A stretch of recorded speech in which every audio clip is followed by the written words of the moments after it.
राधे राधे। सब आदमी के प्रणाम। हम कविता काल वीडियो ने बनेलिए। एक दो दिन से मन नहीं हो चला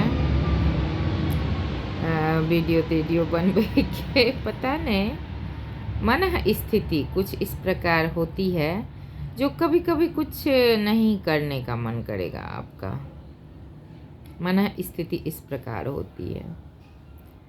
और सर्दी भी अधिक थी और प्रदूषण दिल्ली में बहुत अधिक हो गया था। तो यहाँ पर एक बहुत बड़ा कार्यक्रम शुरू हुआ था, गायत्री महायज्ञ। प्रदूषण से मुक्ति पाने के लिए गायत्री महायज्ञ का अनुष्ठान किया गया था, जो 20 नवंबर से था। हम भी उसमें 2 दिन अपना सहभाग दिए। हमने भी 2 दिन भाग लिया। और गायत्री मंत्र की जो महानता है, जो विशेषता है, उसको आप प्रत्यक्ष महसूस करेंगे। दिल्ली में प्रदूषण बहुत कम हुआ है, बहुत कम। जब हम लोग छोटे थे ना, तो नहीं समझते थे कि मंत्र क्या होता है, उसमें प्रभाव क्या होता है, उसकी शक्ति क्या होती है। लेकिन जब ज्ञान होता है, स्थिरता आती है मनुष्य में, तब पता चलता है कि ये मंत्र सब जो है, ये मंत्र सब बहुत अधिक रिसर्च के बाद बना है। मंत्र की गणना, मंत्र की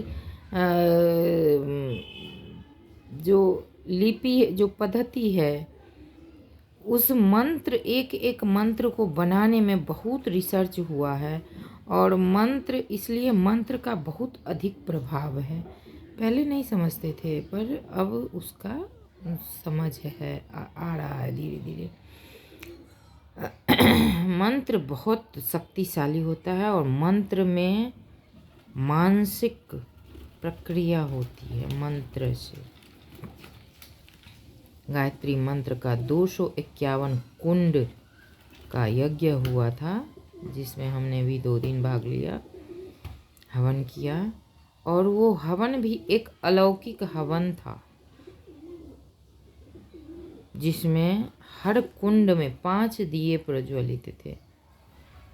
और लोग कुंड के आसपास बैठकर और अक्षत से, अक्षत जो शब्द से ही पता चलता है, अक्षत जिसका कभी क्षति नहीं हो, अक्षत से हवन हो रहा था मंत्र के द्वारा। और मात्र 2 अक्षत एक बार में आप हवन में डालिए, वो भी दीपक के आसपास डालिए। बहुत शांति और सुखद अनुष्ठान था, यज्ञ था। और ये समापन भी बहुत अच्छी तरह हुआ। कल उसका पूर्णाहुति थी, कल हम लोग गए थे। बहुत अच्छी तरीके से पूर्णाहुति हुई। तो जो नए लोग हैं, जो नए जनरेशन है, वो भी जैसे हम लोग का वो उम्र था और नहीं समझ पाते थे, उसी तरह नए लोग भी उन चीज़ों को नहीं समझेंगे। वो भी समझेंगे, लेकिन जब उनकी उम्र आएगी तब समझेंगे। तो कहने का मेरा ये मतलब है कि नए लोग जो हैं वो अभी नहीं समझ रहे हैं, कोई बात नहीं, लेकिन माने ज़रूर। मानना भी एक बहुत बड़ी बात है। गायत्री मंत्र सिद्ध मंत्र है। गायत्री माता थी, स्त्री थी। गायत्री मंत्र स्त्री की भक्ति, वैभव और उनकी महानता से निकला हुआ ये मंत्र है, गायत्री माता के द्वारा। तो गायत्री माता हैं और यह मंत्र इतना प्रभावशाली है कि आप कुछ भी सिद्ध कर सकते हो। कुछ भी सिद्धि चाहिए, आप गायत्री अनुष्ठान करो। आप जितना नियम और निष्ठा और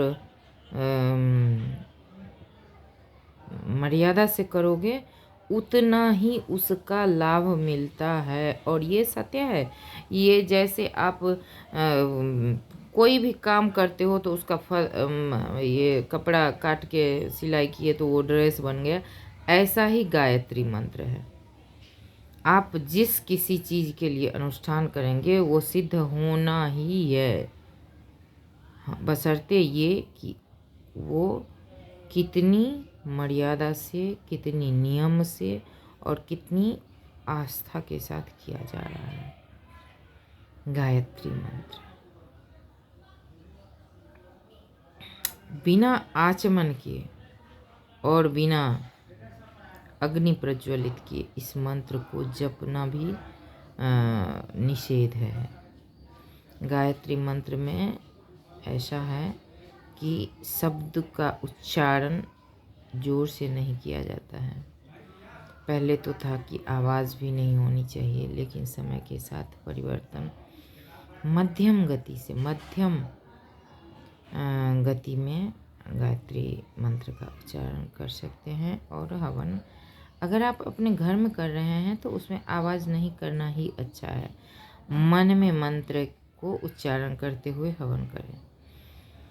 इतना प्रभाव है गायत्री मंत्र का, सिद्ध, ये ऋषियों, मुनियों और देवताओं द्वारा सिद्ध किया हुआ मंत्र है गायत्री मंत्र।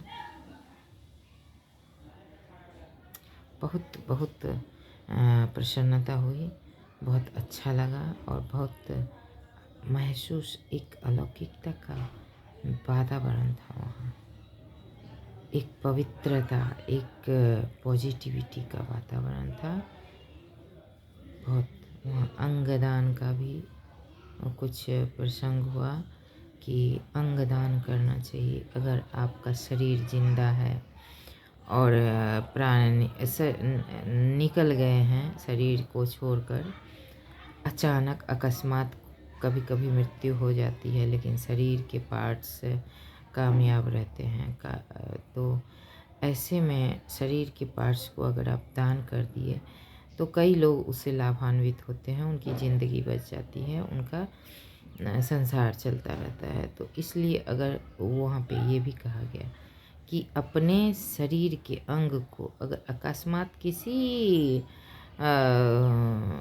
आदमी का या किसी जो भी मृत्यु हो जाए तो अंग को दान कर देने से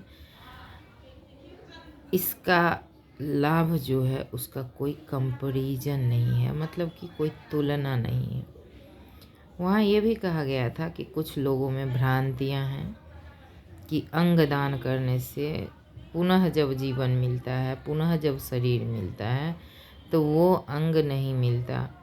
ऐसा कोई कुछ हो ही नहीं सकता। जो शरीर यहीं रह जाता है, जो शरीर अग्नि में जल जाता है, मिट्टी में दबा दिया जाता है, तो वो शरीर अगर किसी के पास जाकर कार्य करे तो ये थोड़े ही है कि उसे क्षति होगी। ये सब भ्रांतियाँ हैं, ये सब अंधविश्वास है।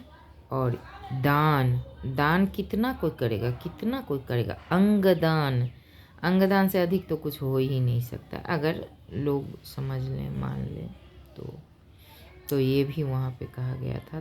डॉक्टर त्रेहान, डॉक्टर अरविंद आए थे, उन्होंने कहा कि ये सब चीज़ लोगों में आनी चाहिए और भ्रांतियों को त्याग। अब दुनिया बहुत विकसित हो चुका है, कोई किसी को कुछ कह के मतलब सशंकित नहीं कर सकता। अगर आपकी इच्छा है, स्वेच्छा से अपने अनुसार, अगर स्वेच्छा से अगर चाहें तो दान कर सकते हैं, क्योंकि शरीर तो संसार का है, शरीर यहीं बना है, यहीं चला जाएगा। शरीर का आत्मा से कोई संबंध नहीं। आत्मा को पुनः पुनः पुनः पुनः शरीर मिलता रहता है, इसलिए अंगदान करना चाहिए। राधे राधे।